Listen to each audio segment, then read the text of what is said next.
ఎటువంటి ఆపరేషన్ లేకుండా లేటెస్ట్ టెక్నాలజీతో చిన్న ఇంజెక్షన్ తో నన్ను పూర్తి ఆరోగ్యవంతురాలను చేశారు. Elite spine and pain management centre కి వెళ్తే మీ నొప్పులకు స్వస్తి.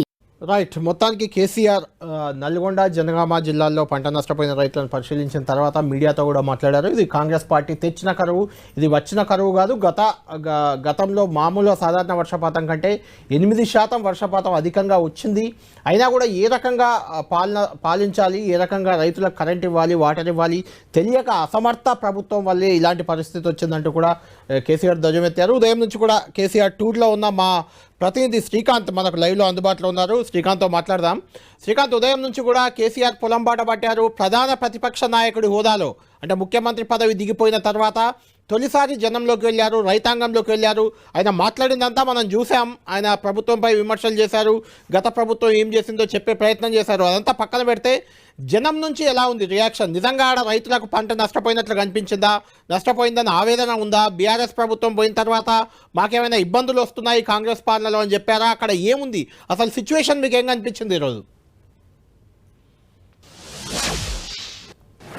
ఈరోజు ఉదయం నుంచి కూడా మనం చూసుకుంటున్నట్లయితే జనగామ సమీపంలో ఉన్న ఆ ధరావత్ తాండలో ముందుగా కేసీఆర్ పర్యటించడం జరిగింది. అక్కడ ఆ ప్రాంతంలో పంటలు ఎండిపోయిన నష్టపోయిన రైతులు కేసీఆర్ తో విలపించారు. తమ పంట గత ఏడాది ఇదే సమయంలో తమ పంటకు ఎలాంటి ఇబ్బందులు లేకుండా సాగు చేశామని, ఈ పంట పొలాల్లోనే పెద్ద ఎత్తున ధాన్యం దిగుబడి వచ్చిందని, ఇప్పుడు మాత్రం గత ఏడాది వచ్చినట్టే నీరు అందుతుందని అనుకున్నామని, అయితే ఈ ఏడాది నీరు అందకపోవడంతో తీవ్రంగా నష్టపోయామని రైతులు వాపోయారు. ఒక దశలో కన్నీటి పర్యంతమయ్యారు అని కూడా చెప్పుకోవచ్చు. అదేవిధంగా సూర్యాపేట జిల్లాలోని 2 ప్రాంతాల్లో కూడా కేసీఆర్ పర్యటనలో దాదాపు ఇదే దృశ్యాలు మనకు కనిపించడం జరిగింది. రైతులు, పంటలు ఎండిపోయిన రైతులు మాత్రం తీవ్ర ఆవేదన వ్యక్తం చేశారు. గత ప్రభుత్వం, అంటే గతంలో వరుసగా 4-5 ఏళ్ల పాటు సాగునీరుకు ఎలాంటి ఇబ్బంది లేకుండా అందడంతో ఈ సంవత్సరం మాత్రమే సాగునీరు అందకపోవడంతో తాము నష్టపోయామని రైతులు ఆవేదన వ్యక్తం చేయడం జరిగింది. గతంలో మాదిరిగా ఈ సంవత్సరం కూడా తాము సాగునీరు అందుతున్నదని, వ్యవసాయానికి ధాన్యం సాగు చేశామని రైతులు చెప్పుకొచ్చారు. అయితే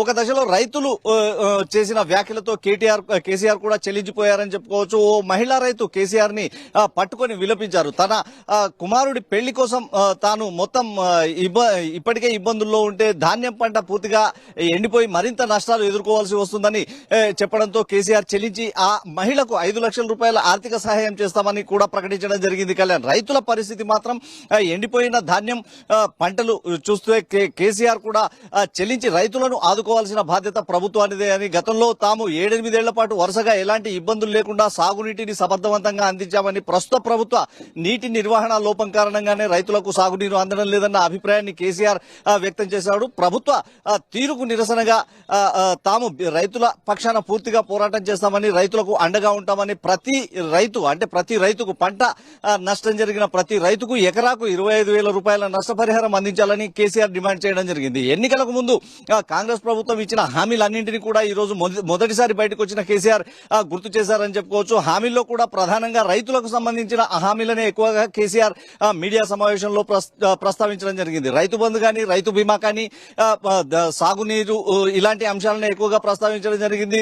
ఎన్నికలకు ముందు కాంగ్రెస్ ప్రభుత్వం రైతులకు 500 రూపాయల బోనస్ ఇచ్చి అంటే పంటలు కొనుగోలు చేస్తామన్న చెప్పిన హామీని కూడా కేసీఆర్ ఈ రోజు ప్రస్తావించడం జరిగింది. రేపటి నుంచి, అంటే రైతులు ధాన్యం కొనుగోలు కేంద్రాలకు తీసుకెళ్లేటప్పటి నుంచి కూడా ఖచ్చితంగా బీఆర్ఎస్ రైతుల వెంట ఉంటుందని, రైతులకు ఖచ్చితంగా బోనస్ క్వింటాల్కు 500 రూపాయలు ప్రభుత్వం ఇవ్వాల్సిందేనని కేసీఆర్ డిమాండ్ కూడా చేయడం జరిగింది. ఈ 500 రూపాయల బోనస్ కోసం బీఆర్ఎస్ కార్యాచరణ కూడా ప్రకటించింది. బీఆర్ఎస్ అధినేత కేసీఆర్ ఏప్రిల్ 2వ తేదీన అన్ని నియోజకవర్గాల్లో జిల్లా కేంద్రాల్లో జిల్లా కలెక్టర్లను కలిసి వినతి పత్రాలు ఇవ్వాలని సూచించింది. రాష్ట్ర పార్టీ కూడా ప్రభుత్వ ప్రధాన కార్యదర్శిని కలిసి రైతులకు బోనస్ ఇచ్చే అంశాన్ని తాము కూడా వినతి పత్రం ద్వారా డిమాండ్ చేస్తామని కేసీఆర్ వెల్లడించడం జరిగింది. అదేవిధంగా 6వ తేదీన దీక్ష కూడా, అంటే పంటలకు బోనస్ ఇచ్చే విధంగా ప్రభుత్వంపై ఒత్తిడి తెచ్చేందుకు దీక్ష చేపట్టాలని కేసీఆర్ పిలుపునిచ్చారు. 6వ తేదీన అన్ని నియోజకవర్గాల్లో కూడా బీఆర్ఎస్ శ్రేణులు దీక్ష చేయాలని పిలుపునిచ్చారు. మొత్తంగా రైతులకు అండగా బీఆర్ఎస్ పార్టీ ఉంటుందని, రైతులకు ఎలాంటి ఇబ్బందులు రాకుండా చూసుకునే బాధ్యత తాము తీసుకుంటామని, ప్రధాన ప్రతిపక్షంగా తాము రైతుల వెంట ఎప్పుడూ ఉంటామన్న ఒక ధీమాను కల్పించే ప్రయత్నం చేశారు. కళ్యాణ్,